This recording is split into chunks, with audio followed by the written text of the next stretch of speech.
Hey guys நாங்கள் நேரு இது anniversary விலாகோட continuation தான். நாங்கள் அன்னைக்கு எந்த டெம்பிளுக்கும் போகலன்ட்டு விஜிபி பக்கத்தில் இருக்க இஸ்கான் டெம்பிளுக்கு தான் போனோம். அந்த ஆம்பியன்ஸ் அண்ட் லைட்னிங்க்கு பாசிட்டிவ் வைபோட நல்லா இருந்துச்சு. பட் பக்கத்தில் ஓப்பன் கார்டனில் ரிசப்ஷன் நடந்துகிட்டு இருந்துச்சு. அந்த டிஜே சவுண்ட் தான் ஹெவியாக இருந்த மாதிரி இருந்துச்சு. நான் இதுக்கு முன்னாடி ஒரு 2 டைம்ஸ் போயிருக்கேன். 2 டைம்ஸும் அங்கே ஆர்த்தி பார்த்துருக்கேன்.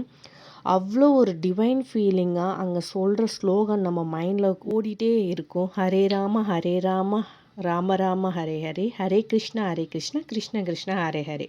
டெய்லி இந்த ஸ்லோகன் ஒரு 3 டைம்ஸ் சொல்லுங்கள், நம்மளுக்கே ஒரு பாசிட்டிவ் வைப் வரும். அப்புறம் அங்கே நாங்கள் ஃபோட்டோஸ்லாம் எடுத்துகிட்டு அப்படியே வீட்டுக்கு கிளம்பிட்டோம். வரும்போது விஜிபியில் ஃப்ளை டைனிங் பார்த்துட்டு என் பையன் ரொம்ப எக்ஸைட் ஆகிட்டான். வீட்டுக்கு போகவே 11 ஆகிடும்னு சொன்னார் என் ஹஸ்பண்ட். ஹோட்டலில் சாப்பிட்டுட்டு போயிடலான்ட்டு A to Bயில் சாப்பிட்டு வீட்டுக்கு வந்துட்டோம். பை கேஸ், நெக்ஸ்ட் உள்ள பார்க்கலாம்.